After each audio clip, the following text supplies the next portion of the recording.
Now, I will say that what I need out of you is I need you to have a general idea of what these graphs look like.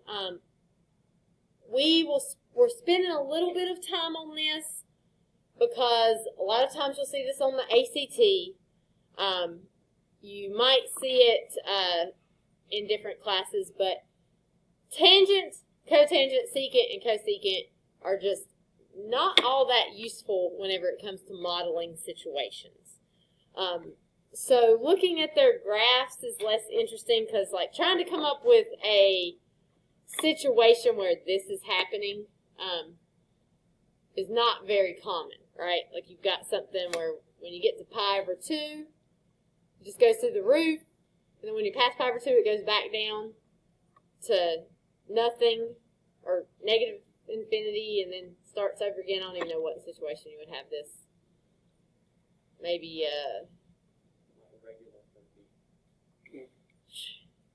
maybe, but it's got to be connected for a heartbeat. I don't even know what it's going to be. It's like maybe your I don't even know, because nothing would start at negative infinity. I was thinking maybe like you have like you're playing a video game and you get points, and then your mom comes in and makes you cut it off in the middle of a thing, and you got to go back down to nothing again. But it still doesn't even really apply because you wouldn't get, these are vertical asymptotes here. So this goes down to negative infinity and then up to positive infinity. So it really wouldn't apply there either because you wouldn't have infinity. So there's not really, I'm sure there's things that this can be used for, but they're not really obvious applications that we are going to see, or that we are going to see, easily and be able to work with here. So we need to have a general understanding of this, but this is not a major emphasis of this unit. Graphing sine and cosine is the major emphasis of this unit. So we'll see a little bit of this, a lot of sine and cosine. So tangent looks like so. Here's the biggest characteristic of tangent that you need to know really, really, really, really well. Tangent, if you see like here is your y-intercept right here. Here is the next one. So what is the period of tangent? It is pi instead of 2 pi. This is the biggest thing you need to know about tangent, and cotangent is going to be the same. All right, so the x-intercepts for this are going to be at, I've got negative pi, I've got 0, I've got pi. The next one will be at 2 pi, 3 pi, 4 pi, 5 pi. So I'm going to write this in sort of a strange way. I'm going to say pi times k, where k is an integer. This just means any increment of pi.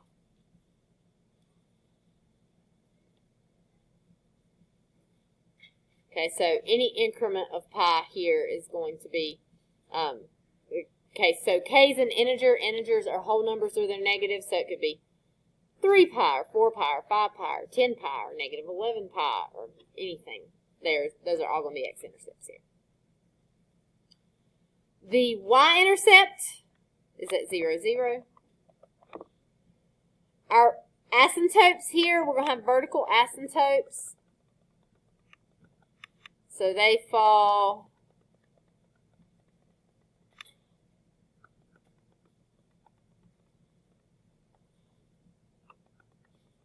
the ones we can see on this graph. I'm going to write this down here because we're going to write this a strange way also. Negative 3 pi over 2, negative pi over 2, pi over 2, 3 pi over 2. Now, this is going to continue on. So, like, what would be the next one after 3 pi over 2? Where's the next aspect? 5 pi over 2. And then we'd have 7 pi over 2. Or we could do that same thing in the negative direction, right? Because trig functions are just going to repeat over and over and over and over again. So, a way that we can write this is we can say that the asymptotes are at x equals, you can pick any one of these vertical asymptotes, but typically you're going to pick the one, like the first positive one is what you usually see. Or sometimes they might use a negative, but usually the positive. So pi over 2, and we're going to put plus k times pi, and k is still an integer here.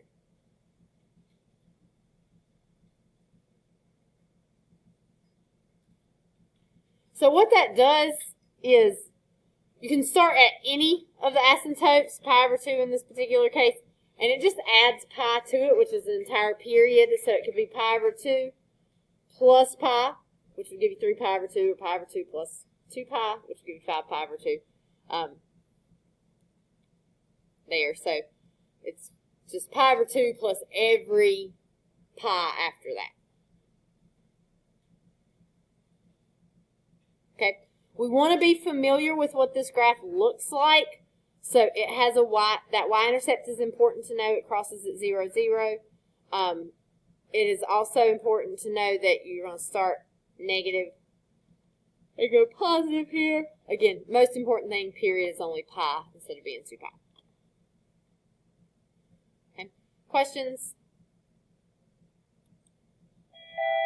All right, cotangent looks pretty similar to tangent, but you can see here that our squiggles are going down and that our y-intercept here, what is the y-intercept? Kind of a trick question. Is there a y-intercept? No. So there is no y-intercept. So it's sort of like we took tangent, flipped it upside down, and shifted it a little bit. Okay. You can still see, like, from one vertical asymptote here to the next, just like tangent, the period of cotangent is also pi.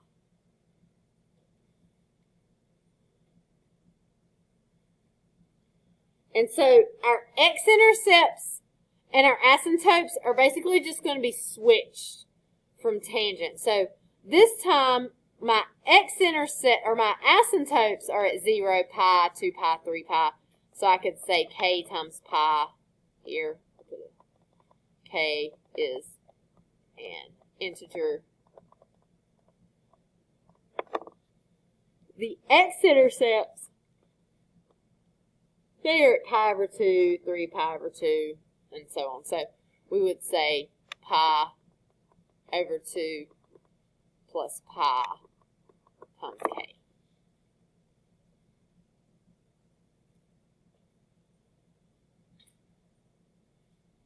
It's not terribly important that you have this like memorized or something, but you need to know the period. You need to know that vertical asymptote right there is at 0, and you need to know these are going down instead of up. Okay, questions? Yes. 2. Yeah, pi over 2.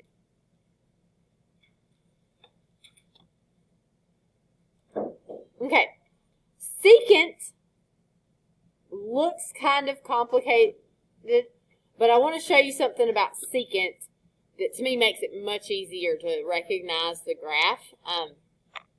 So secant, remember that secant of theta equals 1 over what? Cosine of theta. So watch this here. I'm going to graph cosine. Cosine starts at a maximum point, has an amplitude of 1. Then it would go midline, minimum, midline, maximum. In this direction, it would look like this. So you'll notice that if I were to graph cosine, it basically fits like right between our curve here. And notice right here, every time cosine equals 0, I have a vertical asymptote on the graph, which should make sense because if cosine is 0, then that means our function's undefined. We got 1 over 0, right? So every time that cosine is 0, I end up with a vertical asymptote.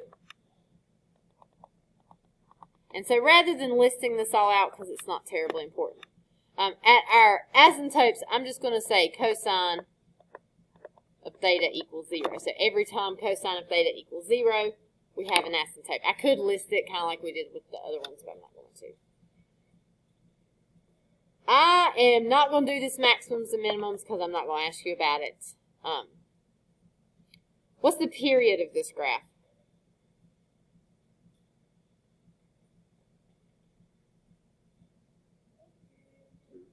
How long it takes to repeat itself. Okay, Wesley says 2 pi. Should be from here to here. So let's think about the graph if we're tracing it. We got that piece. We got this piece right here. You might feel like you're repeating, but you're not because you're still below the x-axis, right? And then this piece right here. And then at this point, you'd go back up that u, right? So you're exactly right. The period for this is 2 pi. And your y-intercept is going to be 0, 1.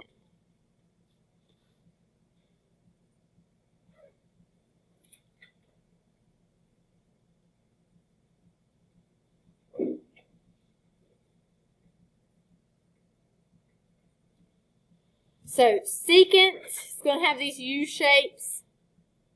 Cosecant is going to look almost identical, but cosecant is shifted a little bit. So cosecant, remember, cosecant of theta equals 1 over sine of theta. So if I do that same thing I did with the other graph, if I graph sine here,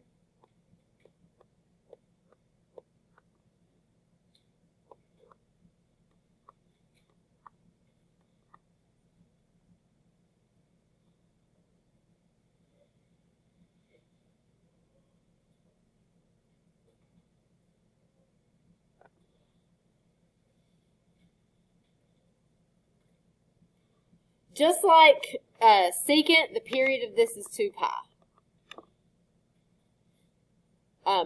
Y-intercept in this case, there is none. Your asymptotes here are going to happen where sine of theta equals 0. We're not going to worry about maximums and minimums here. And if you see, like, whenever sine is on the x-axis, when it equals 0, that's where I've got that vertical asymptote.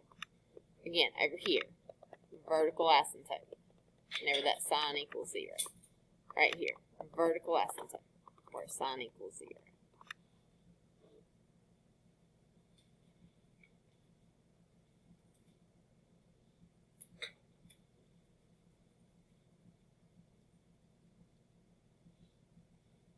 Okay, questions?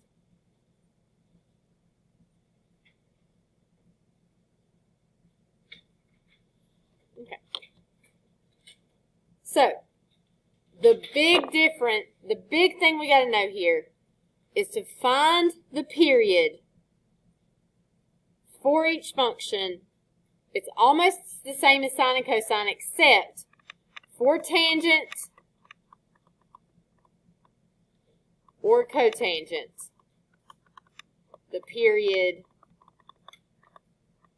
is going to equal pi divided by b instead of 2 pi divided by b. Because the period for tangent is just pi.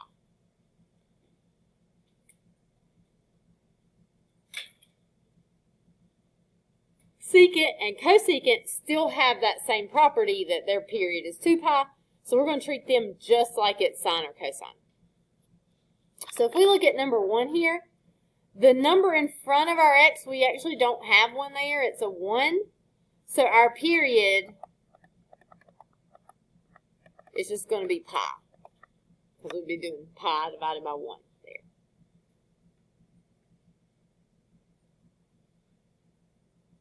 For number 2, it's cosecant. Cosecant is the same as sine and cosine. We would just say 2 pi divided by the number in front of our x here, which is a 2. So we get a period of pi also for that.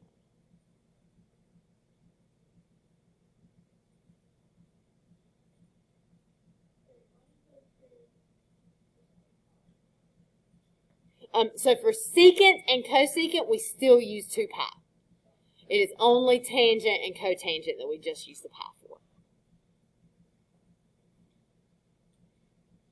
All right. For 3, I've got secant, so I know I'm going to start from 2 pi. What should I divide by? I'm going to divide by 1/2, because when I have x over 2, that's the same as having 1/2 times x. So dividing fractions is easy as pi. Flip the second and multiply. I will get 4 pi for my period here.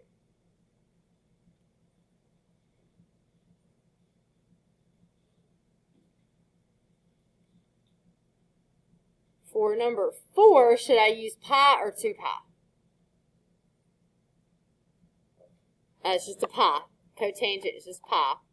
What should I divide it by? 1/5, just like the last problem.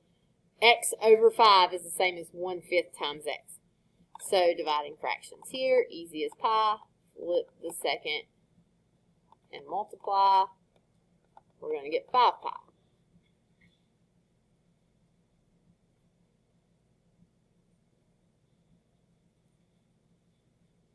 And for the last one, I'm just typing pi here instead of, or pi instead of pi, because it's just harder to type. So tangent, we start with pi. We're going to divide by the number in front of x, which is also pi. So what's our period? 1.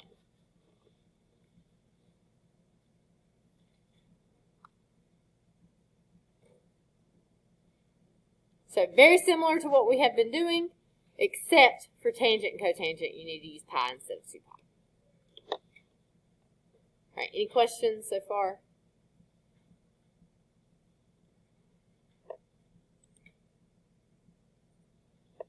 Okay, so which could be the equation of the graph below? So first of all, let's just decide, are we dealing with tangent or cotangent? This is tangent. Tangent's graphs are going to go up. Cotangent would be decreasing. So I'm going to just go ahead and throw out my cotangent graphs. What is the midline of this graph? It is 2. Sometimes it's a little harder to see with these because you don't have like maximum minimum points there, but you want it also. Oh, excuse me. You got these vertical asymptotes here. It needs to be halfway between there.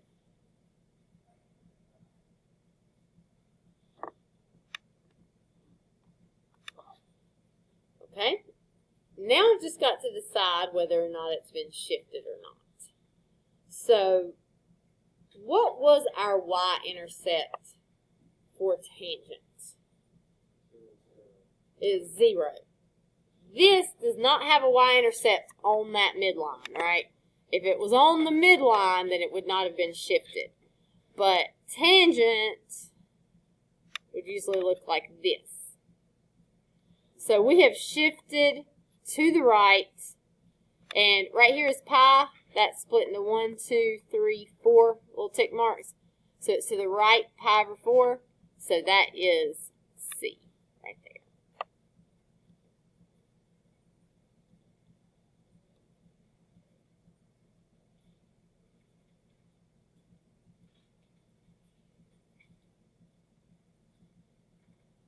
Excuse me. Okay, questions? Alright, this time we've got a bunch of graphs, and we need secant of 2x plus 1. Remind me again, secant of theta, what does that equal? 1 over cosine of theta. So, I usually think about the graph of cosine instead of the graph of secant. Okay? So let's imagine we had 3 cosine of 2x plus 1. Okay? We would have an amplitude of 3. We would have a midline at y equals 1. What would the period be?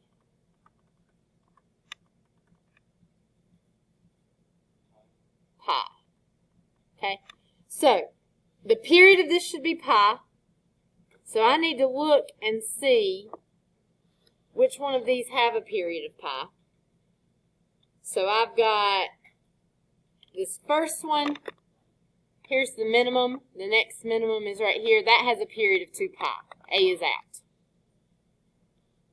Here, from this minimum to this minimum, that's pi. It could be that one. It could be this one. It could be this one based on the period. So we've ruled out one based on the period. So once I do that, I just think of graphing the cosine function. So midline should be at 1. So you should have a midline at 1. You should have an amplitude of 3. Cosine begins at a maximum point. So if I go up from this 1, 2, 3, that's right here. So it's going to be, this would be pi over 2, pi over 2. So we'd have midline,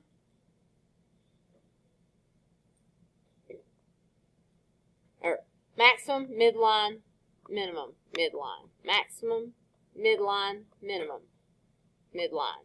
So you can see how this function right here, when we graph the, oh, that was supposed to be up here. It fits right between the graph, right? If we graph cosine,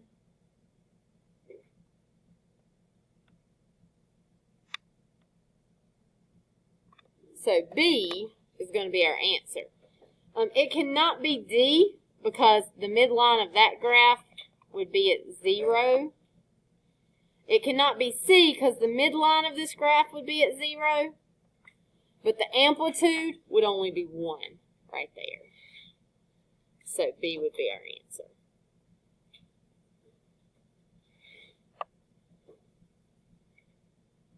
Okay, questions?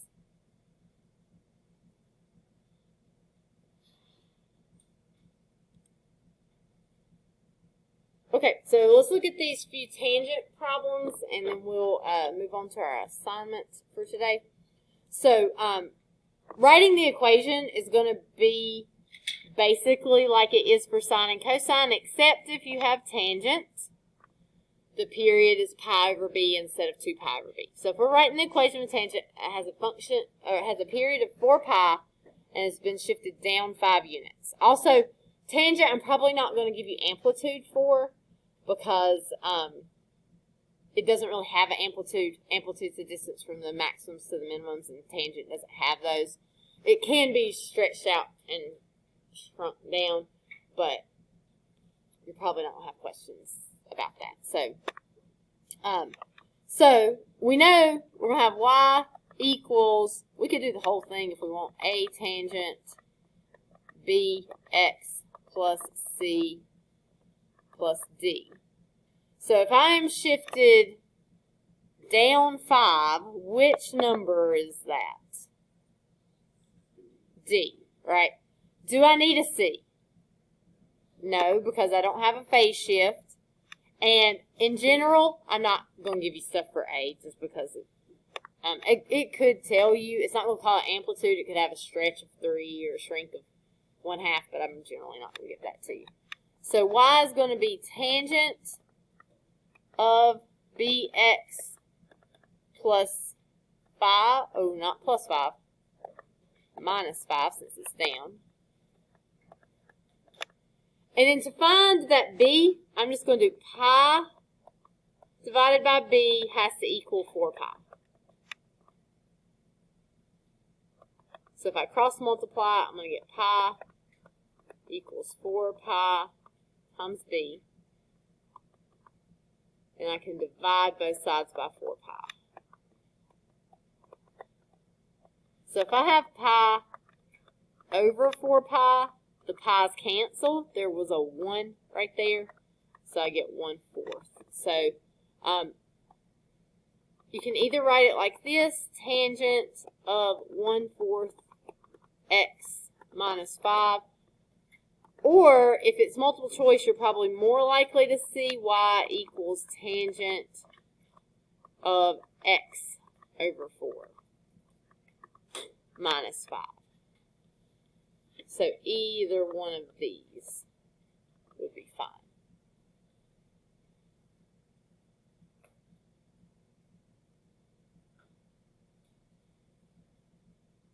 So it's basically like it was whenever we were doing sine and cosine. We just have to remember it's pi instead of 2 pi.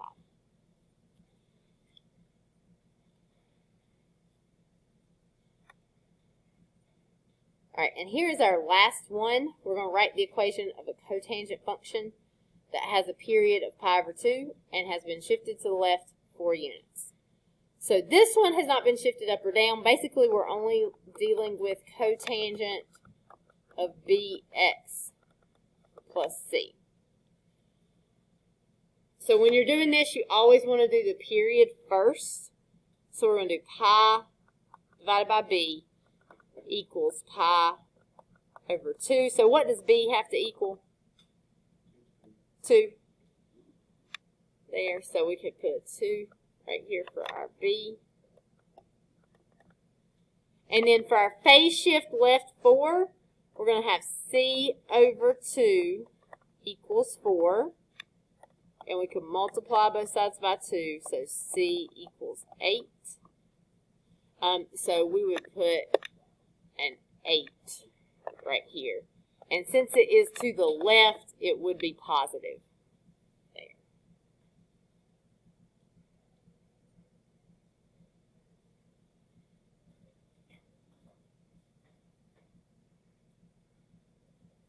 This is their answer here. Okay, questions?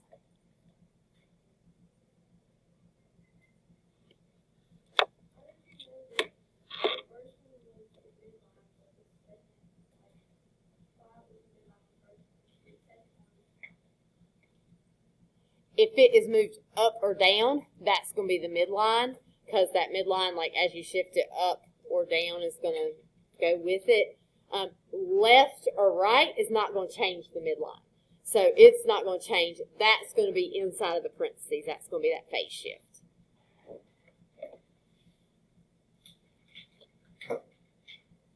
Okay, so your assignment that you're going to do, and I think we're probably going to get this done during class.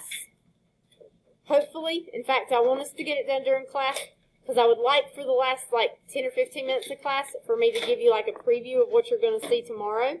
Mostly because Paul and Cade are going to be out, and it's just a good thing to get a preview of first because it is a little bit of a different topic. So the assignment you're going to do right now is on Desmos Classroom. So I think if you just go there and log in, it should be under your assigned activities. It's going to say all trig functions matching activity.